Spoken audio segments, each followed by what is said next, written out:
Chauncy and I like to go out walking really early in the morning.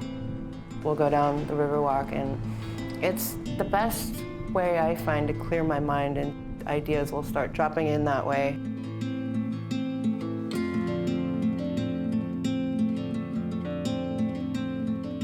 A lot of the things are like, what? That would never happen in real life. You'd never see two badgers kissing and exchanging flowers.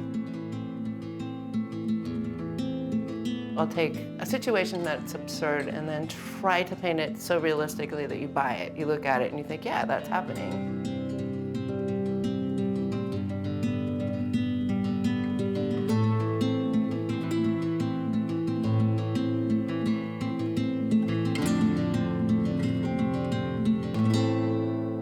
I found this old photograph of this girl who was all dressed up in a really fancy dress.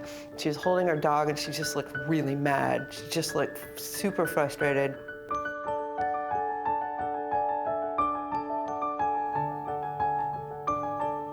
Then I imagined she's doing something she shouldn't be doing in a house. And I saw her as a girl that liked to be outdoors. She didn't like to be wearing a fancy dress, and she's probably like brought her geese into the house.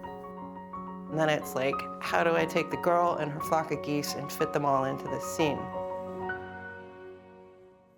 It was always paint that called me, and I just couldn't do enough of it.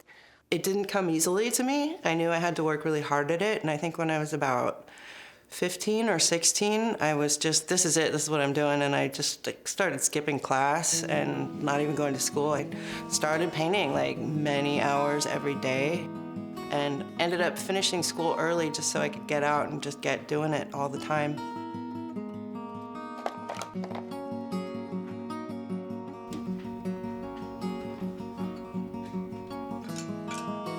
The Elmo painting started out very different than what it is right now.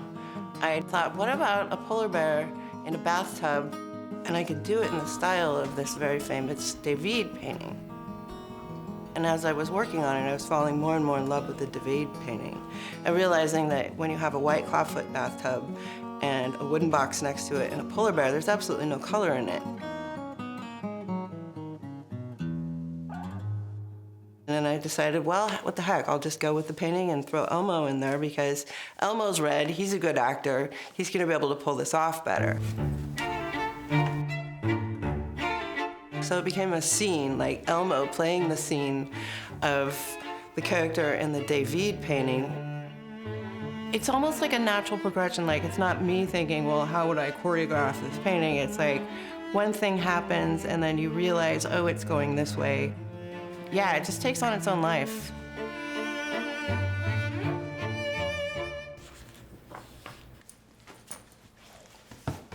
Okay, you sit. You sit? And a lot of the time when I paint kids, I really like the illustrations of children from like the early 1900s. There's this sort of idealized kind of innocence about the way children are painted during that time period that I always refer to a little bit when I'm working on them, because I like that look.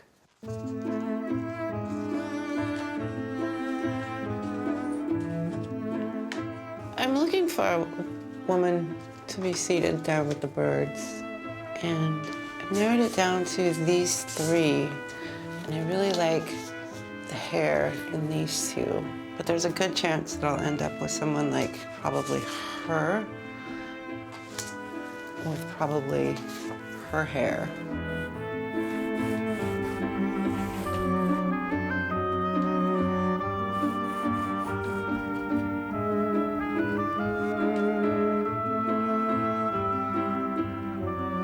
I really like faces. They're the funnest and the most difficult thing for me to paint. And there's an engagement with the face. It's psychological, and it draws you in a way that landscapes don't speak to me in that way. Well, painting in any art form is hard because there are no right answers. Everybody needs their own personal guidebook. When I'm working on a painting after the initial idea and the initial drawing, then the entire process becomes visual, and I'm no longer thinking about any kind of content or meaning or anything like that. I'm really just looking at like, well, these two colors aren't working together, or this is in way too sharp a focus for the thing next to it, or like this is creating a diagonal that's leading the eye off the page. Is it working? Is it not working? I know I'm done when there's nothing screaming at me from the canvas, this isn't working. What I'm about to do is the last part, and it's the scariest part, and sometimes kind of the funnest part, where I just take this, which is called a brayer, and just screw it up. I'm just gonna take some black paint and get it on my rolling pin here, and just not look too much, and just put streaks and smudges, and see what happens. Seriously, the only thing I'm thinking is, oh my God, don't screw it up. Oh my God, don't screw it up. Oh my God, don't screw it up. That's what I'm thinking. Now I think it's gonna be okay.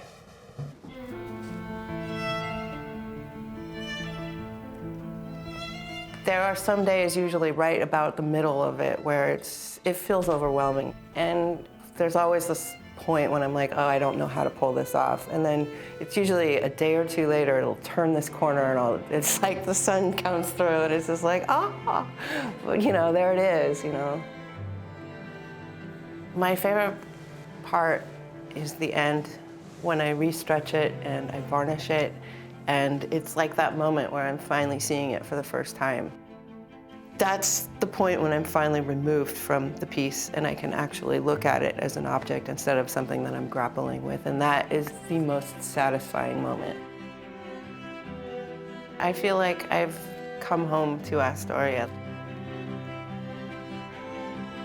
I've lived in a lot of places and sort of tried to imitate this kind of feeling. I've always liked old places, old buildings, dark, stormy weather, and being here, it just feels right.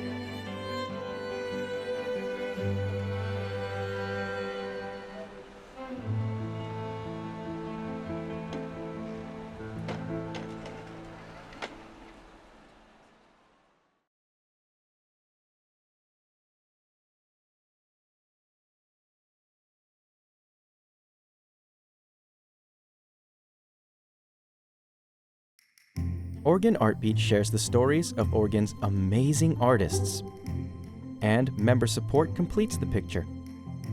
Join us as a sustaining member at opb.org/video.